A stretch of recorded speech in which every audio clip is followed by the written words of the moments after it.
Hi everybody and welcome to the Jinkies Mystery Box subscription unboxing. This week's Jinkies box, I'm really glad to have got this. It's very affordable and I'm just gonna get the first bit open here, see what we've got, and it looks like... Oh, we got some skits. Oh, these are nice. These are really nice actually. You know, you don't really see them in this sort of quality usually, and that's... you know, a lot of these boxes, you know, if you're just paying for them and rather than getting, you know, the ones they send celebrities, you know, you're not always getting the best stuff in them. And I'm really glad to see we're getting some quality skits. I'm seeing oh, these are lovely. A couple of queer trans women, just a delight, just an absolute delight. Look at that. We've got one, the blue-haired one here, very, very cute, and we got a pink one here, also pretty nice. I'm pretty happy with that, and I guess there's some subjects here, some information about and things that have been like played and watched, and that's all really cool. So that's this year's mystery unboxing. So I hope you'll tune in next month when we'll see what mystery box we're going to open then.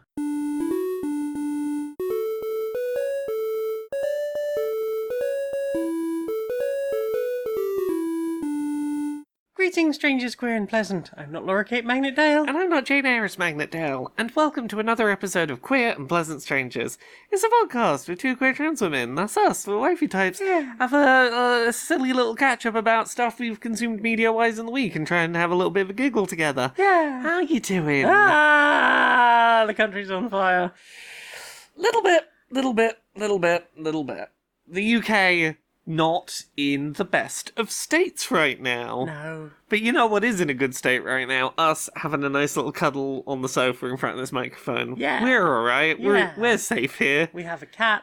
She's Yep. over there. She's very soft. Yep. We're in a nice set of walls For in the which next small period we are going there to... are not any bigots within these walls. They're all somewhere outside. That is where I would like them to stay, not in here. Oh. I'd like them to not be there either. I mean, I'd like them to not be there bothering either, the people who do want to be outside. Indeed, but if they have to be somewhere, I'm glad that they're not inside the place where we currently are. Indeed. We've played stuff this week. Indeed. What have Also, we... solidarity with the people who are out there. Good for you. Indeed. What have we played? Oh, I played a few things. I played a few things. I played some games. Yeah, Will that do? Will that do You want to tell anything? us about some of the things you Yeah, played? yeah. So we played a game together. We did! We played Teenage Mutant Ninja Turtles Splintered Fate, Yes. formerly of Apple Arcade fame. Yeah, now it's on Switch, and I don't know if it's on any other consoles. It's not on Not PC yet. No, is it just Switch right now? Right now, I believe it's just Switch. It's Yeah. eventually coming to other consoles Q4 this year. Yeah, so this is Teenage Mutant Ninja Turtles knockoff Hades with co-op. Yes. With local local co-op. Yes. And when I say that, I mean that in all the positives and negatives that saying Hades knockoff means. Because, like, there are some things about this that are, like, Hades, but a little bit off-brand. You've got your system of boons you pick up that are, like, your upgrades for your character that you get that only last throughout the run, and they're sort of elementally themed, and maybe if you get, like, two different ones of different elements, you might get a combination one offered. Except, like, it doesn't have any of that layer of, like, here are the individual gods with personalities giving you them, and the abilities they give you are a little less well-defined in the descriptions they give for them, and... Yeah, there is a slight layer of obfuscation that is sort of fixed itself by going, you've hovered over the thing, we're going to explain what all of these words mean in a little key. There's less polish to the presentation. It all feels a little more rough around the edges in some of those elements. But it does have some ideas of its own, and some of them I think are interesting. Sometimes you will pick an ability, like let's say you get offered an upgrade and it's a water upgrade, and you pick your water type upgrade. You might just randomly get to pick another water type upgrade. It might just go... I might. Yeah, you might. Yeah, you got like 99% of the ones we were offered to you. I don't know what that was up with that, Yeah. but I seem to be getting most of those. But yeah, sometimes you'll pick an ability and it'll just go, try, have another, and just give you another ability. It's like, that's a cool idea. Rather than having, like, at the end of a room you select which door to go through to get a specific upgrade type, it's like, you you just do the room and it'll offer you like 2 or 3 things that's like, do you want a permanent resource for between runs, or do you want an upgrade type, or do you want to take one of your abilities and make them better? But it's all available with like drop in, drop out co-op, and I think that co-op worked pretty nice. Yeah, I liked it quite well. I mean, one problem we did find with it almost immediately is it seemed to cut off the beginning story. Yeah, so I've gone and booted up a different Switch profile and started a single-player campaign. Right. And yes, there is a single-player mission. There is a mission at the start that I think the reason it doesn't appear in co-op is because canonically only one of the turtles is out doing the thing, Yes. and they're over the radio talking to the other turtles who are elsewhere, which they maybe didn't want to muddle that with having a co-op player there confusing the narrative. But it did cause some confusion because they were referring to plot beats that we had not seen. Yes. So I would recommend, if you're going to play this co-op, play the opening mission until you've seen the inciting incident, and then jump into co-op. Yeah, there's a couple of things that are a little janky about the co-op. It's generally speaking, it's pretty good at like zooming out to keep you both on screen pretty well. If you get far enough apart, it will default to the camera is on player 1, and player 2 can just be left off screen in theory. Yep. It didn't happen often. It didn't happen often, but when it did, it was an instant panic moment. I can't see. Yeah, and it's one of those things where it's like maybe if they'd like prevented you going any further apart at that limit, or like maybe given like a more clear visual warning of if you get further apart this is going to happen. Yeah, or even if it had been able to just like rip into split screen, as you see with, I think it was Shredder's Revenge had that, where if you got too far apart it would go into a like split down the screen in a way where you could always tell where you were relative to each other. Yeah, it was really nice. I'm told that a lot of the interactions you have with various characters, including talking to Master Splinter, that can all be different depending on which turtle you're playing as at the time. Yeah. So, like, there is some points in this where it's very clearly obvious that, like, some corners have been cut compared to Hades. And I know that Hades is, like, it's a hard bar to live up to, but it's hard not to make the comparisons. Yeah. Because, like, off the top of my head, one of the things that, like, most impressed me about Hades is no matter how many, like, tens of hours you spend going through that, in the first Hades, those, like, 4 areas and 4 bosses, it feels like, 80, 90, 100 hours in, you're still hearing bosses give you unique voice-acted dialogue every time you get to them.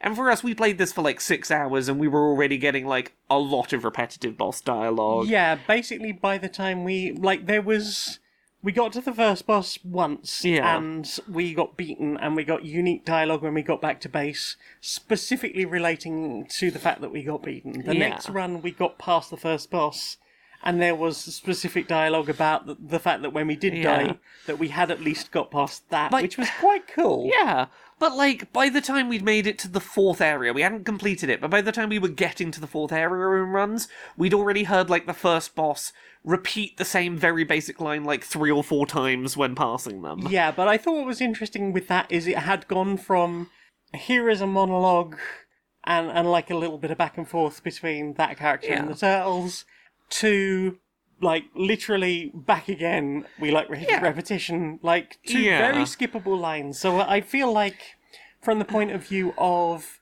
you want to just get on with the action, I do appreciate the brevity and the ability to just skip it. I don't disagree, but it's more to the point of like you can see the places where like this is not, don't go in expecting the Hades level of polish on this. No.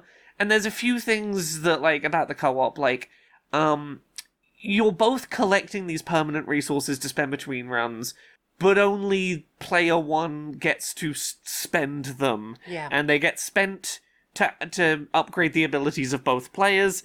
The best I can tell, what you are doing in co-op is player 1 is continuing their save file, and player 2 is there also getting the benefits of permanent upgrades there. Yes, a second you can play person online with up to 4 people. Yeah, but in local co-op, it's very much player 2. You don't have save data. You are here.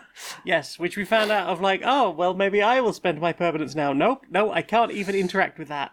Yeah. Like, player 2 cannot interact with basically anything in your, like, return base. Yeah, it is. Once you're on a run, it doesn't make player 2 feel less No, like not a at part all. of it, but in the hub, it's very clear player 1 is the person who's playing. I do like that, from what I can tell from having played a little bit of single player, it doesn't seem to ramp up the difficulty when playing in co-op, Right. which is nice in as much as having a second person around splits up the number of people you're having to focus on fighting.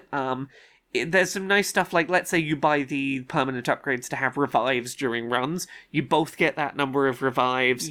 If one of you runs out of revives and goes down, as long as the other one finishes defeating the enemies in the room, the person who ran out of revives will come back up with half health.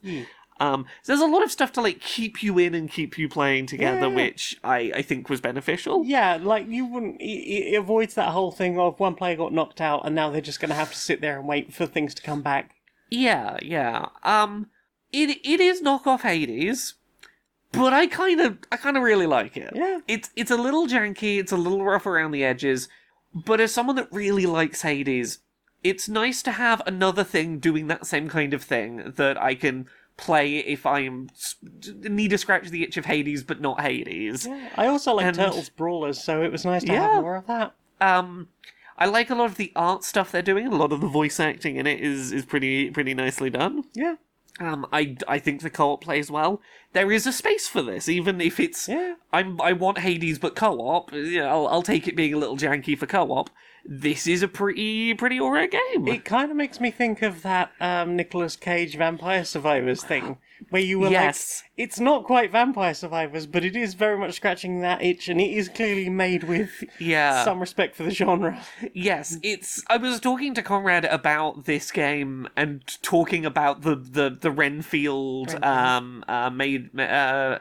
forget what it's called. There was a Renfield something Blood that was a Vampire Survivors knockoff, and I'm like, I'm super okay if tie-in video games for other properties start just going, what's a successful indie game, can we kind of make our own? I would love it if more films and TV shows were like, here's our Vampire Survivors tie-in, here's our Cult of the Lamb, here's As long our... as they make them well. Yeah, if they make them decently enough, I'm okay with that. Because we had a long period of everybody had to have a tie-in game for everything, and most Yeah. of those tie-in games were shit. No, if you aim for the best of a genre, and you get like 2/3 of the way there, I'll probably have a good time. Yeah.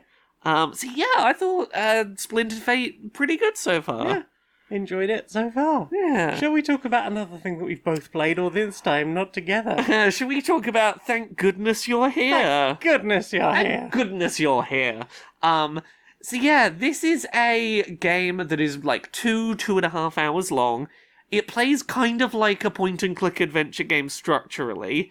You are a tiny little yellow fella who works for a company. It's very unclear what you sell, but whatever it is you sell, Barnsworth needs it. The British town of Barnsworth.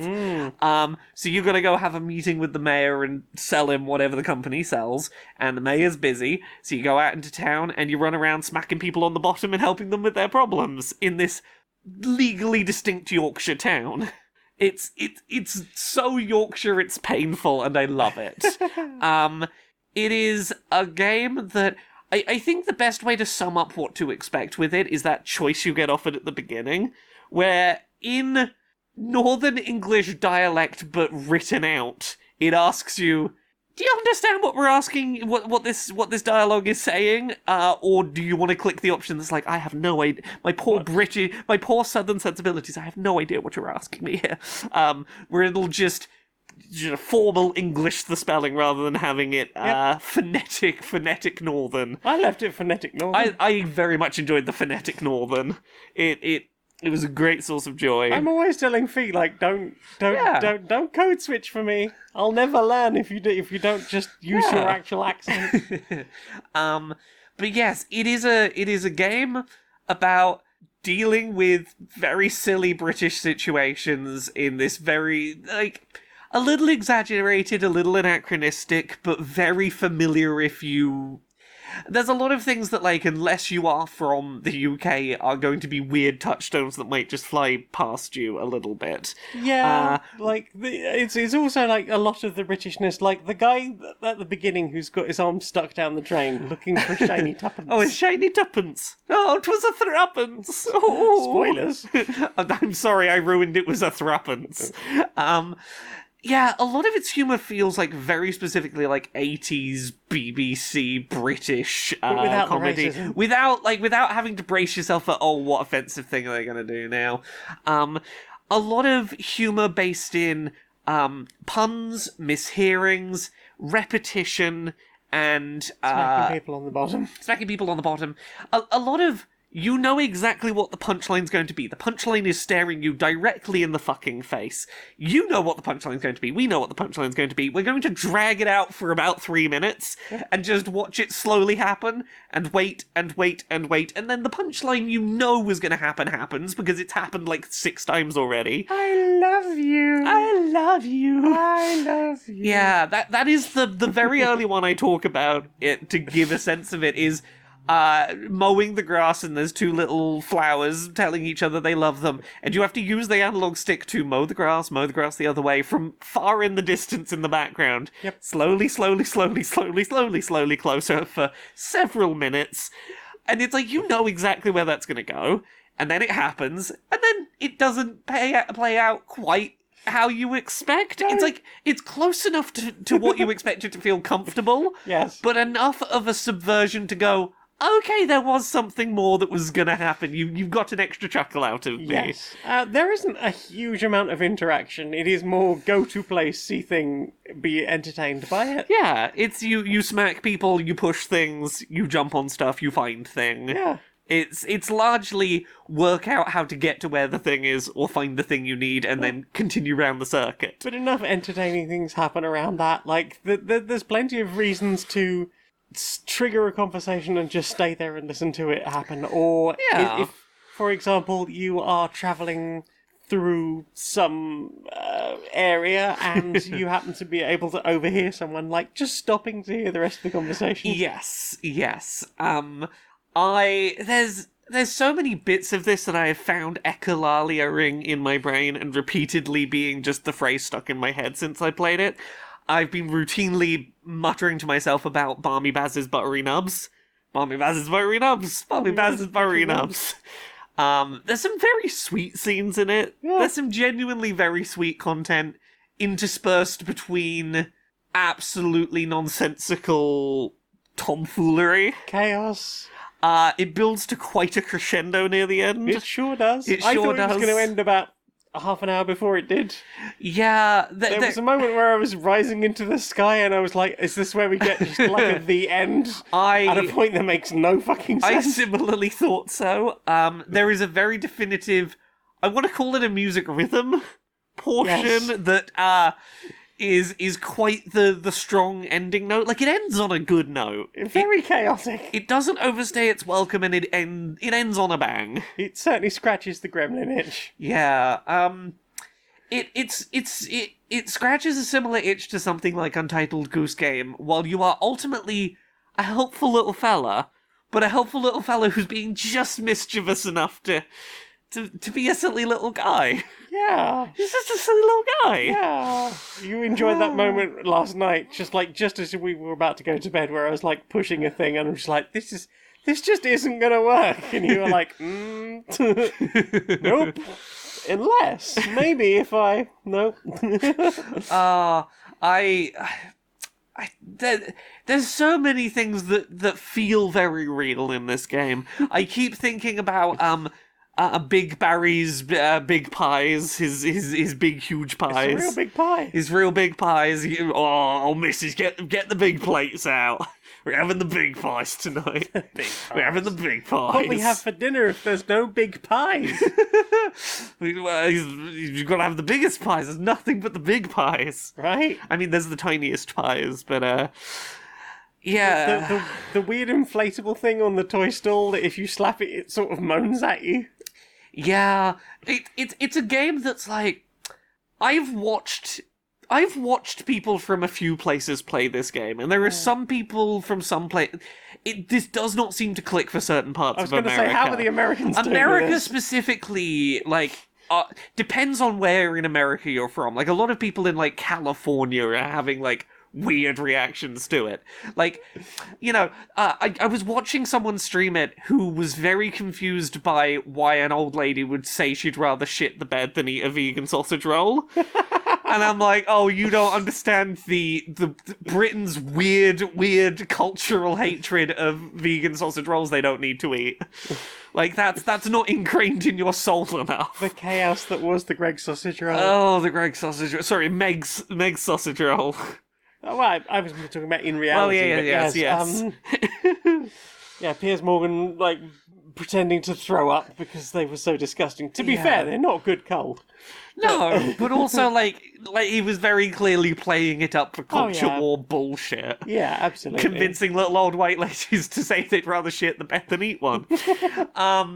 But yeah, it's charming. I had a very good time with it. I played it all in one sitting and then came and watched you play some of it and was like just as amused going through it a second time 24 hours later. Yeah. Its humor was enough that I was happy to rewatch it. I feel like it's going to be one of those little, like, sit down in one experience things that I come back to every few years. Agreed. Just like, I fancy a bit of chaotic silliness. Like, I go through a little Inferno every so often. Like, Yes. it's not a big game. It doesn't really, none of it really matters. It feels like it's going to be comfort food gaming for me to return to. Yeah. That, like, I know I can do a couple of hours of this and I'll walk away feeling great. I'll have a lovely time and that'll be good enough. Yeah. What about you? You played anything else this week? I played a game called Terrascape. Ooh, tell me about that. This is a little game. You've got a weird little floating cloud continent, and you have a keep that you're going to place down somewhere upon your floating cloud continent, and it'll have various biomes like arid and grassy and swamp. You'll get little rivers, you'll get little deers wandering around, maybe even some predators, who can say. There'll be little woodlands and such. And it's a deck builder, kind of, sort of, and management. So, as you progress through the game, you will start initially with access to one deck. And that will either be about building up your settlement or building food for that settlement. And you are placing buildings down, and depending on what buildings you place and how they are arranged, you might be able to merge them into a larger, more efficient building that will get you a bunch of XP. Depending on what area you've placed a thing down, like if you placed a cottage on arid, it'll be alright. If you place it on grass, it'll be alright, but you can't place it in certain other places. It will not score you any points, for example, to put it in like a woodland, because it means they've got to like deforest it before they build all their houses, I guess. Yeah. Eventually, you will, like, the more you do actions from one particular deck, you will get more cards from that series out.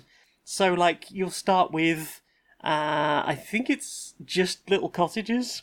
The next one then is a well, then cattle, and then big houses, I think. I think it's that order. There's two decks very near the beginning that I get slightly confused. And it doesn't help that a lot of the interactions where you're building merged buildings are in those two decks. Yeah. The other one's basic food, so you're getting like wheat fields and I think the cattle is from that one. But you are eventually like merging different things from different decks together in certain arrangements to get like a farmstead. So like 3 cornfields and a cottage will get you a nice little farmstead. And then certain things will have like a radius around them of what they will get benefits from.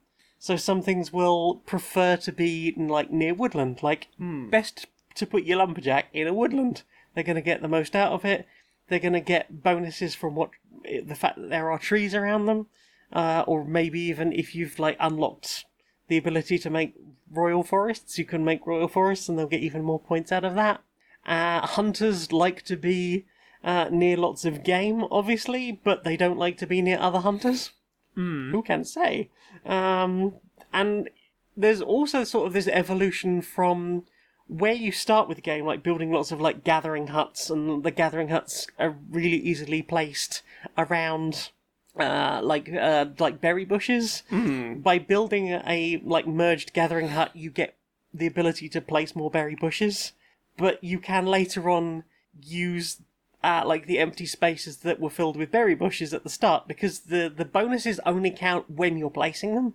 And not later on, which means later on you can come in and do slightly different things around or near that space that will gain benefits from it. Like, Okay. eventually you could get a brewery, and if you built loads of, like, the merged gathering thing around the berry bushes, the brewery doesn't gain anything from the berry bushes, but it does gain from the actual, like, berry farms that you've built. So that you can, like, then go, oh, well, here is what was just a berry bush before. I'm going to replace it with a brewery. Now the brewery gets a huge bonus for being on all these other things. The more points you get, the further you can go through. You can build in different, like, size, like, start with different map sizes. And ultimately, you're going to get 6 decks out of a possible 12. And you're going to try and work out what the best combinations are to keep your land going as long as possible, and to optimize building as far as possible and get the highest possible points. There's also like a puzzle mode and a like a scenarios mode where you're trying to do particular goals. I'm having a really good time with it. It's a fun little puzzle, and it's really pretty. Yeah, sounds interesting. Yeah, I've had a really good time with it. What about you? Have you played anything else? The main other thing I've been starting to play around with is World of Goo 2, which, funny you mentioned Little Inferno. This is a game from the Little Inferno people. It is. Tomorrow Corporation, I think Yeah. they're called. Did you ever play the first World of Goo? Oh, yes. Yeah, so World of Goo, for anyone who doesn't know about it, is a puzzle game where you have a bunch of little gooey blobs and structures, and you can stretch a gooey blob to sort of connect 2 points on your existing structure. So like, hey, you've got a square right now, you pull one of the goo blobs out, you can sort of make a triangle and then pull another goo blob out to... Imagine Bridge Builder. Yeah, that sort of thing. But because they're made of goo, they're not particularly sturdy. They're a bit wobbly. You can't, like, put too much pressure on one side or another, and they're going to collapse under their own gooey weight. Or Snap. Or snap. And you're trying to create structures to get to a pipe to suck up as many of the little goobles as you can, and you are trying to, like, to complete a level, you basically just have to get over X number of goobles sucked up the tube, and that's pretty reasonably doable.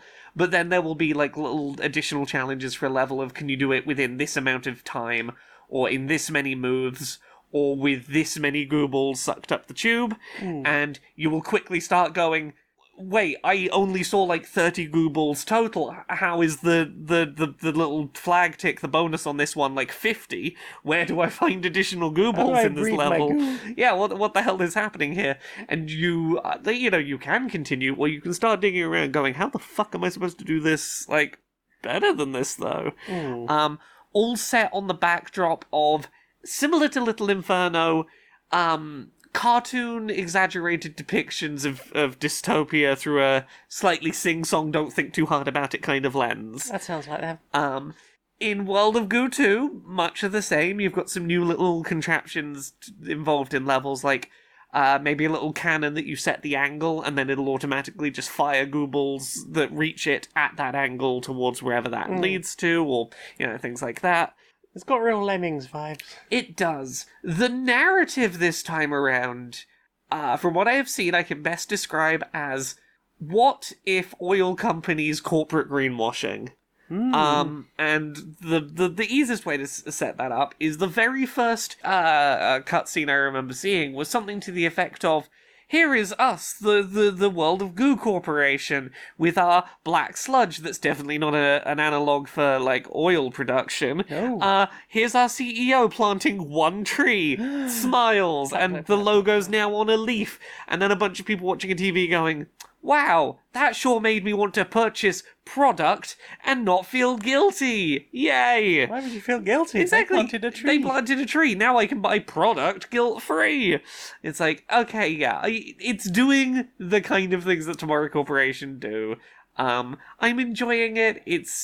I'm looking forward to just plugging away at it a little bit while traveling soon. That said, you could on Switch where I'm playing it, you can do touch controls, you can do motion controls, you can't just use an analog stick to move your cursor around, which feels weird. Because wasn't this an Xbox Live Arcade game originally? I don't know. I remember playing it on the Wii originally. Okay. Motion controls were the obvious thing, but I'm like, I would like the option to be able to just analog stick makes cursor move. I don't see a reason why you couldn't do that.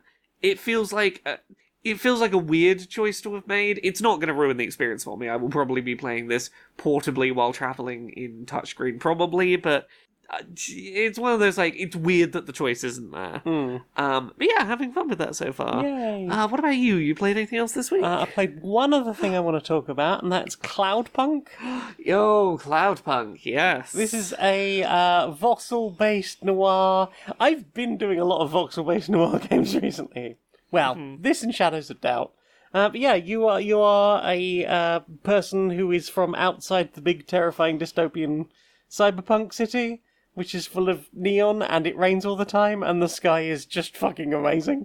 I would be very curious to know how they actually did that effect, if it was classic water effects or what. But it's very pretty. It's very royally and weird. Yeah. So you've come after basically losing everything you had, including your robot dog. Don't worry, it's okay. And find yourself in this big city, basically running a delivery service. Kiki's delivery service in like a really battered car, and you are eventually you're going to put your robotic dog's AI into the car, and the dog is kind of hilarious because it's like, hey, was I not a good dog? You were a great dog, but for now you're a car. I'll get you another buddy, I promise. We're just very poor right now. Okay. I am very sleepy. Yes, your brain is not really working because you're in a crappy car. Oopsie. But yeah, it's quite sweet, quite interesting. You've got your little moral choices to be made. From quite early on, there's like a decision to, you're fairly sure what you're delivering is a bomb. Are you going to keep delivering it? Or are you going to decide that it would be better to not do that? I've spotted a couple of others already, and I am interested to see where the story goes, but I'm really enjoying it so far. I'm not very good as a driver, and I really wish that going into the map paused the game, but it does not. But yeah, I'm having a really good time. I'm really enjoying it, and I'm curious to see where it goes. It does rain all the fucking time, and I did have a little bit of a problem right near the beginning of the game, where my UI disappeared and I couldn't work out why. It turned out I had accidentally entered photo mode, which is just right on the D-pad. I was like, oh, okay, cool. But yeah, having a good fun time in this dystopian cyberpunk city that's made out of voxels and pixel art. It's interesting. It's scratching an itch for another game that I have kind of considered remaking myself for a while. But I had that desire to do weird cyberpunk city, weird vehicle, adventure type thing. I'm not going to spoil it, just in case I ever get round to that project. What about you? Have you played anything else? I think that's everything I'm going to talk about this week. Well then, Time for this.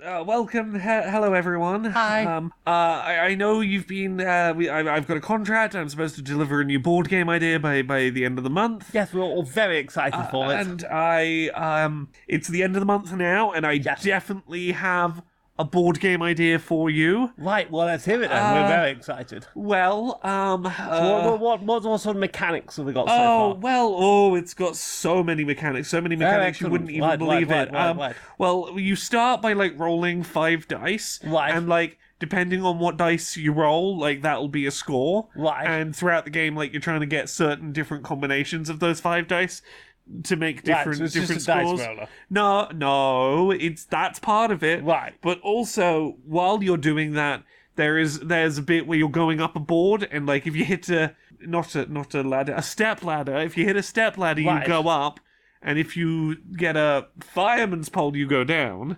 Right. This is sounding somewhat familiar. No. It's unique and original. Right. There's also a portion of the board where you're building train tracks. Oh, excellent. I Um, like those. Yeah, and there's a portion of the track where, there's a disease spreading, and you've got to lovely. get the disease cubes off the board. Oh, disease train track, right? there's Does that affect the dice at all? Probably. Right. Probably, yes. Right, okay. And also, it's a deck builder. Right, okay, and then where are the cards coming in? How are they helping? Some of the cards will say on them you can re-roll a dice that isn't what you want it to be back in the dice Right, rolling yes, section. Yes. And some of the cards will say, oh, you can ignore a fireman's pole and not go down it. Yes. And, some of the cards in your deck builder might say you can build extra train track. right. See, the deck builder's really bringing this together, I think. Yes, I suppose I so. suppose. I suppose is good enough for me right now. And, oh god, one more. And it's all wrapped up with a video game license that means we can produce many, many, many expensive miniatures. Excellent. Well, we love those. We've obviously seen the success of some of the biggest Kickstarters. When I say biggest, I mean they arrive on, several forklift pallets.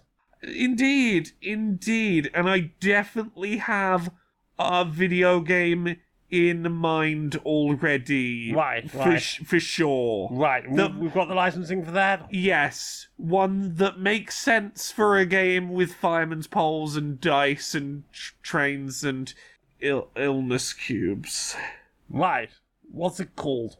It's called Yahtzee Step Ladders and Fireman Poles to Ride Demic Born.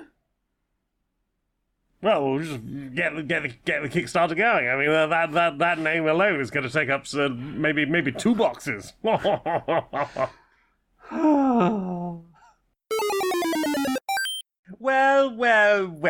So much for the world's greatest spy. Are you gonna do the usual monologue about your victory and then keep me alone with an inept guard so I can make my escape? Oh, you think you're so clever just because it worked the last 7 times. I'm going to remember my exercises and be quick, to the point, and self-motivated. You what? Yes, my therapist said I need to work on brevity where appropriate and to do things when I think of them rather than putting them off until later. ADHD, you know. I'm sure they meant, like, housework and stuff. not murdering spies. It's a transferable skill, you womanizing ninny. Now, enjoy the shredder as you're minced and fed to my mechanical laser sharks. Good work, me. I'm going to treat myself to one of those little cinnamon rolls in the canteen. Hello. Yes? We've got a new sponsor. Who's our new sponsor? Well, do you ever need to put things in bag and go place with bag? I do, yeah. And do you ever go, I got a lot of things I need to put in bag? Perhaps too many things to put in bag. Perhaps too many to put in It's bag. going to be a real effort to get the thing in bag. And maybe you have delicate things, so you don't just want to, sit on your suitcase and, jiggle it until the Right, lat cat right. closes. I'm not confident with that. Well, this week's sponsor is vacupack.lol.net.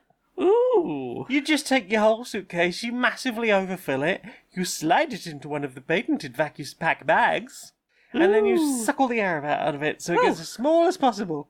Nice. So it's still kind of in a suitcase, Sort of. in a bag that is, stretched to its very limit. Okay, yeah, no, and the wheels don't turn anymore because they're No, inside the bag. they're And I inside can't the bag, pull yeah. the handle up No, because no, it's inside the bag. no. But And also, it is rumbling, so maybe don't poke it too much.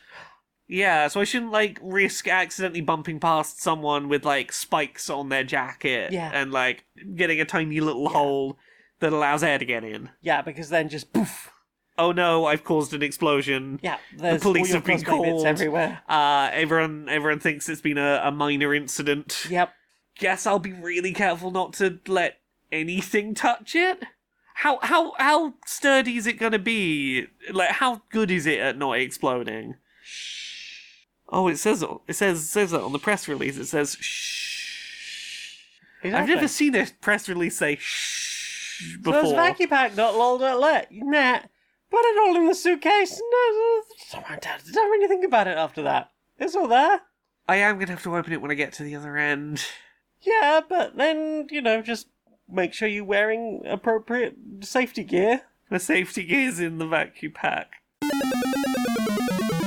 What have you put in your eyes? Well, we put something in our eyes together. Mm. We watched the remaining episodes of the Sarah Jane Adventures. We did. The CBBC children's spin-off of Doctor Who. Yeah. That ends pretty abruptly. Oh, yes. Which, will happen when your main character the show is named after passes away unexpectedly. Yes. Yeah, it is a weird place for that show to end, because, talking big picture about it, it's very clear they were setting up and introducing a new character and were, 2 stories into establishing a new major long-running character, which makes it, a particularly stark end. It's very clear there was zero ability to see it coming, which is, just an interesting aspect of watching it today. Yeah. That being said, this past week we have seen some of the most fucking brutal episodes of this show Yeah. yet. That show did not mess around, from the start of it, children's horror... I love children's horror sometimes is worse than horror for adults because they have to get real fucking creative about it to get horrific. Yeah. And, we've talked on this previously about, the primary antagonist, I would say, the big season finishing finale for a lot of the seasons, the Trickster, their whole deal was hey, Sarah Jane, we're gonna go through time and find every person you've ever loved and that died in your life, and we're going to bring them back only to make you convince them to die to stop the world ending. Yep. You're going to have to look in the eyes of the people you love most and convince them that their death is the best thing for the universe and mourn their death all over again. I'm that's fucking mean enough.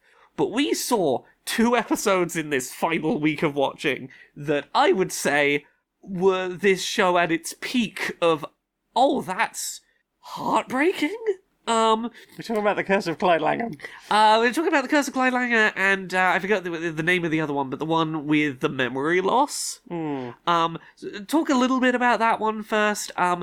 There is a story in this that is a sci-fi take on the horrors of degenerative mental health conditions, Yeah. but paired with what if you were experiencing a degenerative mental health condition and someone was aware of that fact and was deliberately manipulating you for their own gain, only to gloat in your face about it and force you to watch your own downfall from the outside, unable to do anything about it. While appearing to be a younger, cooler version of you. Yeah, you, having to watch yourself be replaced by your younger, cooler self, who knows that you are losing your mind and is going to gleefully laugh at you while that happens and make you watch you get pushed out of your own life. Fucking devastating. Fucking hard watch. Oh, yes. Because we were talking about it after we watched it, and I was we both very much enjoy a horror podcast called The Magnus Archives, and its follow-up, the Magnus Protocol. The Magnus Archives had, its spooky, scary episode about the horrors of degenerative mental health conditions. This having the added layer of, no, someone knows you're going through it and they're manipulating you and, fucking gaslighting the fuck out of you while they manipulate you for their own gain. It was a whole just extra gut punch layer to put on it. That's a lot for children's TV. Yeah, but I've always... the older I've got, the more I've really got into, children's horror. Because I'm not really into, adult horror that relies on, lots of gore and blood and violence. I prefer that, we're gonna have to do something a bit more fuck with your mind. Yeah. And children's horror has to rely on that. Yeah, but god damn. And then the other one that was, I think it might be the penultimate story, it was right near the end, was the Curse of Clyde Langham. yes, which is essentially a story about what if you woke up one day, and anytime anyone said your name out loud, they suddenly violently hated you. Including your mother. Including your mother. And in the space of one morning, none of your friends or family can stand you anymore, and your mum has kicked you out the house, and the police have been called on you, and you have to go on the run. Because if a person so much as acknowledges your name, they will want you dead. And going to live in a homeless community. Yeah. I have some little quibbles about that episode. Like, there is a moment near the end of that episode where I was like, please don't tokenize this character. And then very quickly it's like, oh, okay, yeah, no. We're just putting that problem away and down off screen. And that, like, I think it really hurts. Also, I think it kind of makes a point about homeless people. You really need to help them where they are, when they are, as soon as possible, rather than risk potentially losing people forever. It was an episode that we came away from going, I can see the lesson that Clyde should learn from this. Yeah. While going, I don't know that they necessarily, at least for me, I don't feel like they necessarily did enough to... What I would have loved to have seen is Clyde taking a lesson from the end of that episode of, I can't help the one individual I want to be helping. What I can do is proactively help other people in place of that. Yeah, and maybe if the series had gone on longer, we might have seen more of that. But I think as two people who've been homeless, that episode might have hit a little bit harder. But possibly, but and also there's a line right at the beginning that I don't know how the same person wrote this line. Oh yeah, yes, the most baffling line of character dialogue I've ever heard. Why was that person asking for money? Because she's a scrounger, but it's not her fault. Yeah. Why did you give it to her? Because it's not her fault. And it's like, yes, a character. You really were trying to do something there. Yeah. You've written a character who thinks homeless people are scroungers, but also you don't judge them for you also believe that you should give homeless people money because it's not their fault and they need money, but you still somehow view them as a scrounger. I feel like if you just picked a different word. Yeah, I struggle to imagine the human being who holds both those opinions at once. Yeah. That's a human being I can't put myself in the place of. What were you doing there, writer? Yeah. But yes, both of those were like, that show was really fucking around with some... How do we just really, really, really create some upsetting scenarios? Oh, yeah. Yeah. Good show. Came into its own a lot. It is a very sudden end. Yeah. Yeah. It definitely stopped being Tracy Baker at some point, though. It did. But yeah, what about you? You watched anything else this week? I watched about a 2-hour oral history of DashCon. The new Strange the new Strange Eons video is DashCon, an extensive oral history. It's about 2 hours and 8 minutes long, and it is a series of interviews, some of them email interviews, some of them video recorded, some of them just voice recordings by people who didn't want their faces shown, talking about what it was like to be part of the organisation, part of the security, just there as guests, as young people who spent a lot of time on Tumblr, many of whom had kind of conned their parents into going to their first convention, and the chaos of first-time organisers with way too much ambition, and the chaos that caused, and also like talking about a lot of the stuff that was lied about, or that wasn't quite as a lot of the documentaries or things have been made. I will note this. I've seen some people who have pushed back against some of that framing and have gone, no, some of these things were that way, and I've seen some people going, it feels weird that Strange Eons, who has been invited to be a guest at DashCon 2... Which isn't actually run by any of the original. Yeah, is pushing back against some people's like very genuine stories of what happened and going, yeah, are you pushing the story a little another way because you are guesting at a thing? And I'm like, I see.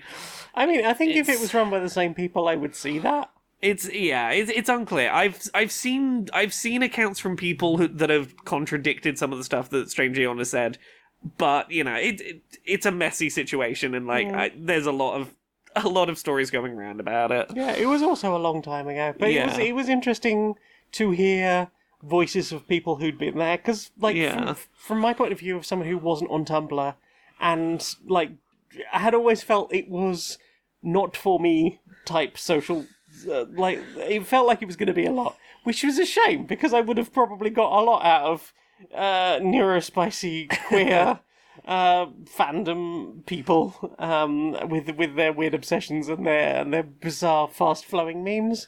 Yeah. But like all I really knew about it was like that one picture of the half deflated ball pit. Yeah. Everyone can have an extra 10 minutes or hour or whatever it was in the ball pit who paid for something extra. I didn't even know Night Vale was involved at that point. Oh, yeah, no, they invited so many, like, big institutions who did not actually end up doing anything there. Seems like Doug Jones was the MVP there.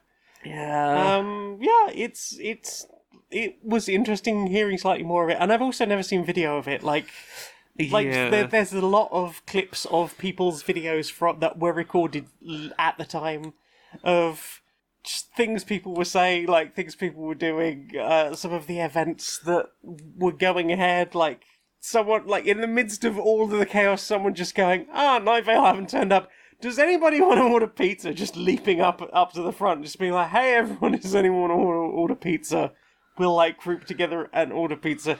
Just the chaos of all of the stuff around all of that.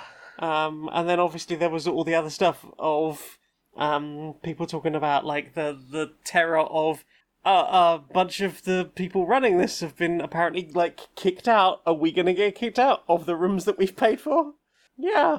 But then also like lots of people going like, it was my first con, I was young, I met other people who were very into the thing, and despite all of the chaos and the bullshit, I got to hang out with like-minded people. Some people going like, this was the first time I had ever like worn a skirt in public around anyone, like, because I would not do that at home because I was terrified of coming out of Tiny Baby Tran at the time. And just some like quite nice stories of like, hey, it was a formative experience for me one way or another, despite all of the chaos.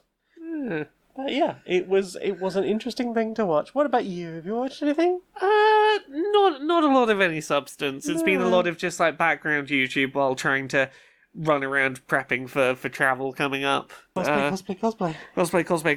I was finishing cosplay today because I ordered a cheap one online and it arrived in just completely not the size that I ordered, but also at the price it wasn't worth returning. Right. So I'm putting together a Zelda from Tears of the Kingdom one. So what I ended up doing is taking the ornate sash off the front, the thing that did work from the one I ordered, slowly, stitch by stitch, removing it in order to order a separate dress that was the right colour, that I could slightly alter, and then fabric glue and hand sew the sash onto to true cosplay con experience. Yes, You're 3 days from leaving, and it's a couple of days from leaving, and I'm like, okay, well I can take this dress and put those two dresses over each other and glue and stick this on, and this'll work.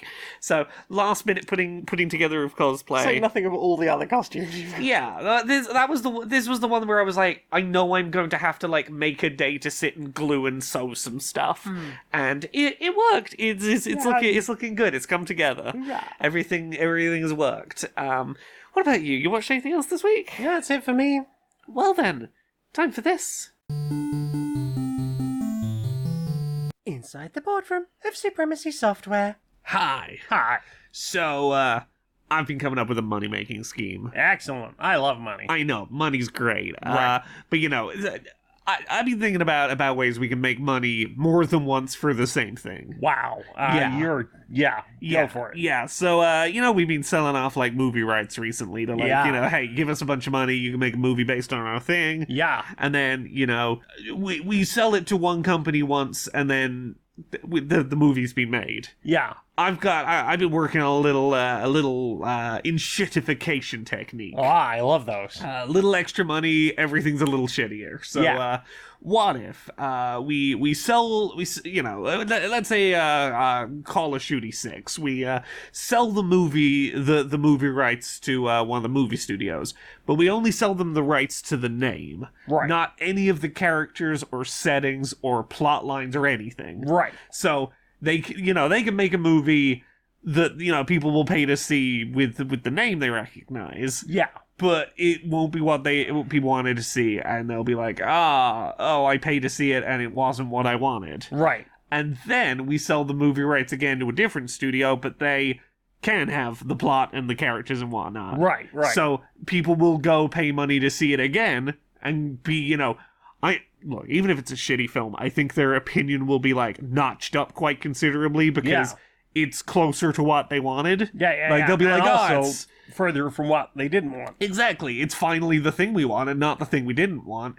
Meaning, A, we sold the movie rights twice. Right. And B, we've created a franchise that, like, people will actually go see and care about because we fooled them with, like, false shittiness. You are a fucking genius. I know. Right, so there's been some issues with some of the Olympians. Obviously, we've had some very nasty comments flowing around on the internet. They've been posting things that aren't really very appropriate, not very sporting at all. No. So we, as the Olympic motivation team, we're going to have to do something or other in order to try and make it more sports-person-like. So I was thinking, maybe we could use the tactics of video game motivation. Oh, yes. Well, sometimes they'll have, like, the cheating thing, where they'll put all the cheats together and only the cheats can play against the other cheats. So, and I think that's probably, good. Oh, People are at least trying. It's probably good they're still getting the exercise and, a bit of doping. Well, we're not going to take away all your Olympic dreams. We're just going to put you over here in the cheating section. So what if we did the same with all the bigots? Oh. We'll just pop them over there in their own little corner. They'll think that, it's still an Olympics. There won't be, any crowds or anything. And if anyone asks them afterwards where they were at the Olympics, we'll just deny they were ever there. Oh. Wonderful. Wonderful. Well, there we go. The video games have saved the day yet again. Again? Have they ever done it before? Well, I mean, this is the first time we're doing the esports in the Oh, Olympics, you see. Well, first time for everything. Yes. Well, this has been a marvellous Teddy Bear's Picnic. Thank you so much for inviting me. A pleasure, dear, an absolute pleasure. The games were wonderful, and, just the distraction I needed. Oh, yes, we do enjoy our little games. And this food was utterly delicious. I'm absolutely stuffed. Excellent. Then the tedification has begun. The what? Wait, where are my thumbs? Why are my arms all fuzzy and chubby? You joined the Teddy Bear's Picnic, and now you're becoming one of us. A teddy bear? Yes, soon the transformation will be complete. Oh, so I won't have to worry about my human life anymore. No, your past life is over. You are one with the plush fae now. We care not for the worries of humans here in the Enchanted Woods. Oh, cool. What? That sounds great. To be honest, I've been really overwhelmed by the state of the world the last decade or so. This is a nice break. Oh, so there's maybe a lot more begging and pleading to go home and such usually when this happens. Do you have any more of that lemon shortbread? Sure. You don't suppose there's more that might be keen to come and be magical bears in our woods? I could point you to a pretty big number of people. Oh. Rent prices are terrible.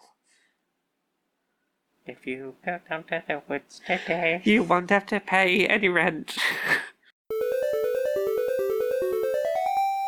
Do you know what I want to see more of. What do you want to see more of? Social Justice Warriors. Social Justice Warriors. Yeah. All right, Larry. Right, Barry. How you doing? Oh, not bad, mate. Not bad. You doing all right? Little ground down by the state of the world. You know how it is. Yeah. I'll be honest. I was struggling to, think earlier. I found myself really stuck in a mental loop. Yeah. It seems like the country's on fire, and the people in charge being very both sides about it, and the media being their usual. We'll describe racist, xenophobic pogroms as just protests. Yeah. Pro-British protests. Well, I mean, there's been many things to be depressed about with the state of things, or to be annoyed about, or upset, or angry about with this. But one in particular I've been zeroing in on is the number of British politicians who have been acting like these anti-immigrant, anti-Muslim, anti-non-white people protests that have been going on. Acting as if they've come out of nowhere, as if they couldn't have been predicted, as if, we're better than this as a country. Who could have foreseen any of this coming?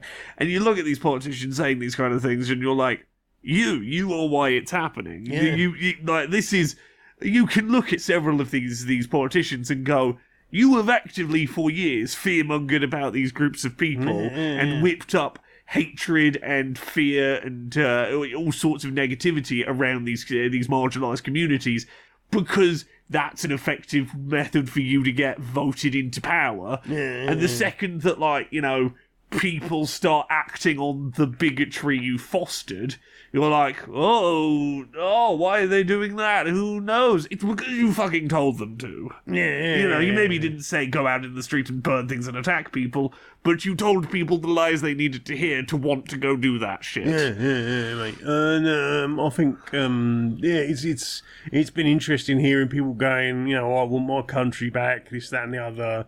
And obviously there's been, the straight-up racism of, attacking mosques and stuff like that, and, attacking black people in the street and brown people in the street. And then we've got, they looted a shoe zone and a Greggs and an Iceland.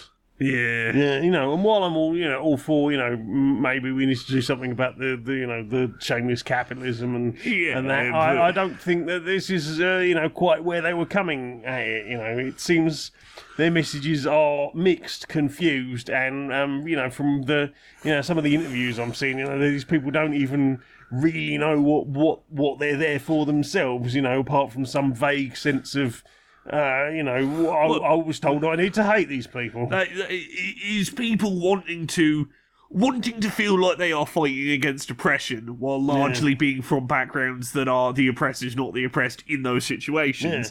And if they're going to tell themselves, I am the oppressed, they have to cosplay the acts of resistance of the oppressor. And, you can only tell yourself the lie that you are the oppressed for so long without seeing yourself fight the oppressor, the sort of the act being acted out here, I suppose. And it's a shame that they can't unite behind and attack the people who actually are oppressing them. The ones that are actually keeping them down. This is once again, poor people attacking poor marginalised people, or working class people attacking people poorer than them, or in worse situations than them, rather than actually attacking where it matters. It's the classic one I've heard before is the imagine you've got three people sat at a table. You've got a billionaire who's got 98 cookies. You've got working class person with 2 cookies. You've got a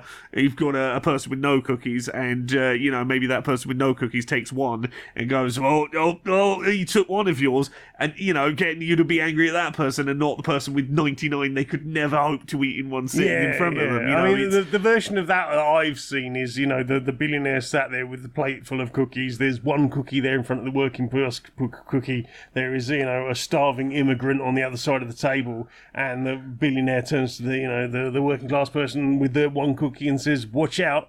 that immigrant's trying to steal your cookie. Yeah. You know, when, in actual fact, that working class person is almost certainly the person who made all of those cookies. Yeah, exactly. Yeah. However you put it, it's the it's trying to concoct a situation where it's like, be angry at the person who has untold wealth they are sat on, and not the person in desperate need who, maybe is also being supported. It's horrific, but it's I grew up in the 80s, so I've seen certainly like the sorts of levels of racism that I'm hearing online, before. Maybe less Nazi salutes in the 80s, I'll be honest, but that seems to be becoming way more of a thing, and I really hope that something can be done about this, and some of these people will face some sort of repercussions for what they've done, and then also we've got the instigators as well, who need to absolutely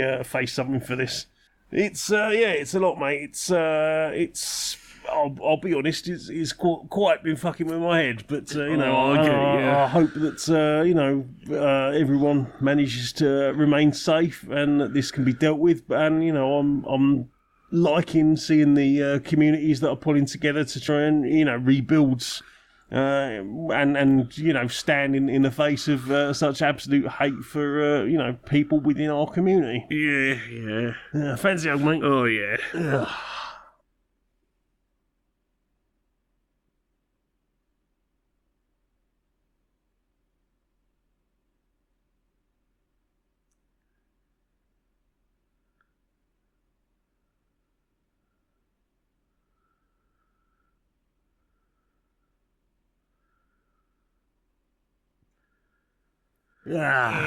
Good hug, mate. Good luck. Right, I think we're going to pop the kettle on. Yeah, sounds good. Sounds good. Nice. So, Laura, Yes. well, you make things and people like those things, and where can people find those things on the internet? People can find the things I do on the internet at Laura K. Buzz pretty much everywhere. Things that there are you can particularly check out this week. There will be a new episode of Control Alt Access over on youtube.com/LauraKBuzz, in which we talk about what things happened.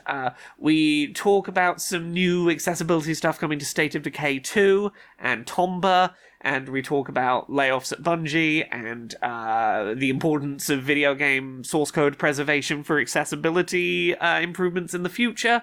It's a good episode, go check it out. There will be an accessibility episode that'll either be up by the time you hear this, or it'll be up the following Friday, that's talking about virtual queuing systems and how those could be beneficial to game conventions. So if it's not up by the time this goes up, it'll be up next week. Keep an eye out for that on YouTube. What about you? Whereabouts are you at on the internet? Well, I don't have that unified branding, but I do have a link tree. It's linkter.ee/Janiac, Janiac. You can find all the things, the music I've made, the t-shirts I've designed, the words I have written and such. And you can help support me at patreon.com/StonedMonkeyRadio for as little as $1 a month. You can help this show happen and all the other stuff I make. That's it for me. So, Laura, Yeah, will you sing us out, please, darling? until next time, be a stranger.